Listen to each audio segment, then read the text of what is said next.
a redshirt freshman tight end from Spearfish. Brayden joins us today on our sports segment. We've been working on doing this interview for about a month now, and the timing is perfect. First, Brayden, thank you for joining us today. Thank you for having me. What a dream for you, that play, and how you found yourself hauling in a 25-yard touchdown pass that put the Jacks up by 6 in double overtime. Oh, yeah. So all week we had that in, and the way that their defense played it, I was more so supposed to be a guy that just kind of covered up to open up the other tight end, Brayden Delahoyde. So all week, he was the one catching all the balls in practices and stuff. So Coach Idness, our offensive coordinator, came up to me on Thursday, and he just came up to me and said, "I had a dream about you last night, and you scored a touchdown." And I was just like, well, let's make it happen. Kind of not really expecting it to happen. And then we got to double overtime, and our tight ends coach came up to me, and right away he said, "Play, like, we're going to run it. Run as fast as you can," basically. Yeah, we got motioned over, got set, and then when the ball got hiked, all of a sudden safety comes flying down. I was like, oh, I'm kind of open. And then looked back, and all of a sudden I was like, oh, now the ball's coming towards me. Wow, this is getting balls in the air for what felt like forever. And then caught it, and yeah, an all-time high in my life. That was pretty crazy. Were you ever worried that, oh gosh, don't drop this? No, that place. I actually went there for the team camp my senior year, and they were really trying to convince me not to go to SDSU. So when that ball was in the air, I was just like, yep, this is perfect. This is full circle coming in. That was your first career catch at South Dakota State, right? Yep, first career, everything basically, yep. How cool was that? Your first catch is a touchdown to basically ends up winning the game. Yeah, it was definitely not something you hear about every day. Yeah, all-time high. Let's talk about how you got to South Dakota State. You were from Spearfish. When did you start playing football as a kid? I started with the Spearfish Rec League probably as soon as I could do it, which I think is 5th grade. And then played Rams 6th grade year, and then middle school football, and then high school football. But I've always been a football guy. Talk about your high school career. Early on, Spearfish struggled to win football games, but by the time you were a junior, I think things were starting to change for the Spartans under head coach Dalton Wademan. How would you best describe your high school career at Spearfish? It was a roller coaster, that's for sure. First year, my freshman year, was Coach Wademan's first year there, and he came off of the last game that Spearfish High School played was 103-0 to Pierre, so he had a big gap to fill in, and he stepped in with no hesitation, just got right to work with us. My freshman year, I think there was 20-something guys on the team, and half of them were all freshmen. So all of my class kind of got thrown into it, being starters in varsity games. So, we didn't have a JV season. Me and Seth Hamilton, the quarterback, and Caden Langenfeld and Dawson Wood, all in my class, we were all joking how we just wanted to play in one JV game, but we never got to. Then, yeah, we ended up not winning a game our freshman year. And then sophomore year, we went up to Sturgis and finally got it done. We broke our, I think it was 24-game losing streak. And that was just incredible. And just the emotions after that game was something that, still to this day is probably one of my favorite memories from sports, is just winning that first game, and all that hard work that we've been doing and all the time just finally kind of paid off. And then junior year was, I would say, equally as good. We had a really talented team and had a lot of fun that season. Some things just didn't go our way. Some games should have won, but it's football. Nothing's ever going to be perfect. And then, senior year, I unfortunately tore my MCL week 3 against Douglas, but that was probably a good thing for me because I kind of got to learn more about football as a whole and not just kind of just playing it. Felt like I learned more as a player during that time, and also it really helped me become more of a vocal leader and kind of just take a step in that aspect of sports. You mentioned the Sturgis win, snapping that losing streak. Was there other game that might stick out as your favorite or your best game as a Spartan? I think it was against Pierre. I can't remember if it was my freshman or sophomore year, but I think I had 3 touchdowns, I think almost 300 yards receiving. I don't remember. But it was just kind of a cool experience because they won state that year, and just Seth Hamilton, me, Peyton Millets, we all just kind of didn't really care. We all kind of had the same mindset of kind of did our own thing, and I think was kind of eye-opening to a lot of people that just because someone's the best doesn't mean you can't give them a run for their money. When did you start looking at colleges to play at? I would say pretty late. I honestly didn't want to go to college for a while. I just didn't think it was the right thing for me to do. And then Coach Lou Hahn, the old offensive coordinator here at South Dakota State, he reached out to me my sophomore year, and I don't even think I replied to it. I just kind of let it be. And then kind of went to a different school. I went Minnesota Moorhead, went out there, went to Mankato, and then this was when Coach Myers was here, and I always had a special relationship with him. He got me out on a junior day on a Sunday, like the junior day was on a Saturday, and he's like, yeah, we'll make this work somehow. And it was just Coach Myers and my parents and me, and it was honestly really cool to see a coach wanting to take that much time to kind of get to know me and my family, and that said a lot to me. And I think after that, we were pretty set on trying to pursue it more here than any other school. And then just with like grades and stuff in high school, never really was the smartest kid, didn't really apply myself, didn't really see a future in school. So Coach Myers, he said to have me come out for a prospect camp going into my senior year that summer, and had a really good prospect camp. They offered me as a walk-on, and I just figured that with everything that I had going for me at the time, that this was probably my best offer, and just pretty close to home.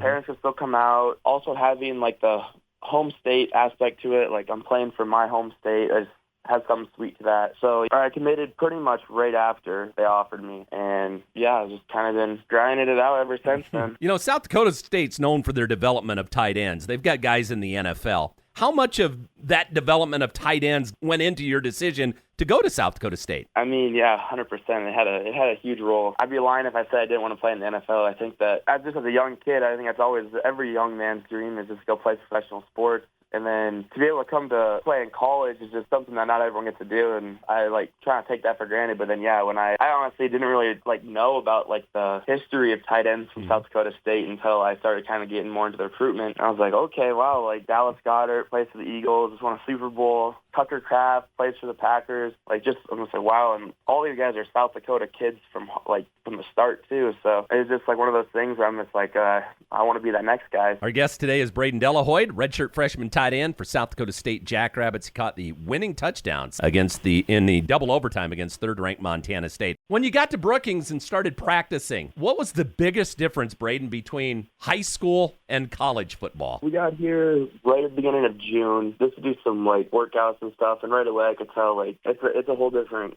level.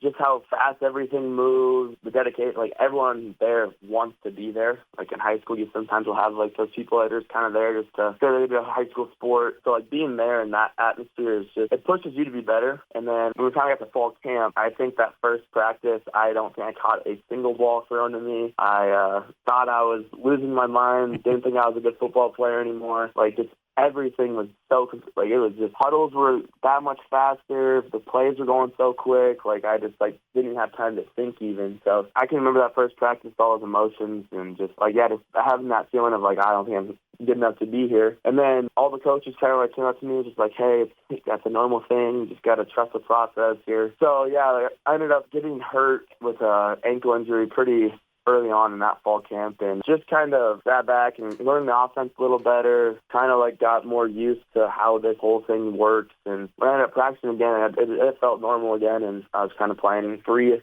felt like. I had a little bit of confidence back. So the redshirt thing for you, that was very beneficial, wasn't it? Oh, yeah, for sure. Jimmy Rogers was the head coach when he came to South Dakota State. He left for Washington State after last season. Did the thought ever cross your mind maybe follow him or go somewhere else? I actually, funny enough, I was in the transfer portal. All that happened on, the New Year's time, and it was the day after New Year's. I drove up to Brookings. Obviously, we were on our break, and I had moved everything out of my dorm room, and I was going to Washington. I had told all those coaches I was 100% in, and I hadn't talked to the new coach yet. There was a Zoom call they did with all of us, all the players, just to kind of put a name to a face type of deal. Obviously, I was the walk-on here, and Washington State offered me a scholarship there. So I thought it'd be kind of silly to stay here and still pay for school if I could get it paid for. And I had all my stuff in a U-Haul trailer, and I was about 20 minutes down the road heading back to Spearfish. And I got a call from an Omaha number. And I was like, there's only one person I can think of. And it was the new coach. He called me, and he introduced himself to me personally, and he ended up offering me a scholarship too. So then I was pretty much phone call after phone call after phone call for that whole ride back to Spearfish. Finally making up my decision when I got back home, and just figured that South Dakota State's always kind of been a home for me, a home away from home. And I figured I love Jackson, his attitude towards everything, his demeanor. Just over a phone call, I could tell he really cared about me and what South Dakota State means for him. He played here and coached here before, so just knowing that aspect of it, I figured I'd give him a chance and stick around and see how this season went, and kind of make up a decision after that. But so far, I absolutely love South Dakota State. I love everything about it, and Coach Jackson and the coaching staff is more than I expected to have happen. And you're playing now at a national power, national championship caliber program. How does it feel going from a high school program where you didn't win a lot of games to a program that is in the hunt for a national championship every year? I would say it's definitely a surreal thing going just from, like, I don't think I ever had a winning season at Spearfish to now, if we lose a game, if all of us are wondering what happened, like, it's, like, unheard of almost. And that's the big thing here. Like, we never talk about it. Like, I can't remember a single time that Coach Jackson or anyone's been like, yeah, we're the number 2 seed, or, like, we don't ever talk about national championships. It's like, it's just set in stone. Like, that's the goal. Everyone knows that's the goal, and put your head down and get to work, and we don't need to speak about it, just kind of do it. How excited are you for upcoming games against rivals North Dakota State and the University of South Dakota? I'm excited. We play USD in Vermilion this year, so I never got the chance to play in the Dome, so it's going to be kind of cool to go there and do that. And then, North Dakota State, that's a big game. I'm excited to have it at home this year, have all the Jackrabbit fans there and cheering us on. But, I'm excited for it. What's your goals individually for the rest of this season? If you look down and towards the end of the season, what kind of season would you like to have? I would say kind of just getting more involved, whether that be on special teams, more in the offensive schemes, whatever it is. I just want to kind of get more reps under my belt, kind of like understand the flow of an actual game better, get confidence in games better. And honestly, statistically, I could care less what my redshirt freshman year stats look like, to be honest. I just want to be able to grow in the offense, kind of have coaches trust me more with whatever it is that they need me at, and just kind of take steps that way. Since you've been at South Dakota State, is there like a guy you've looked up to for leadership while you've been there? Yeah, last year we had a senior tight end, Kevin Brenner. He did a really good job at kind of getting to know me more personally rather than just the football aspect. When you're away from home and you come to a school to play football, like that's all everyone ever wants to talk about is just football. So to have that kind of flip of having him talk about things other than football kind of helped me kind of get more comfortable here. And then like this year, Brayden Delahoyde's done a great job at just helping me understand things. David Alper's the same thing, just teaching me techniques that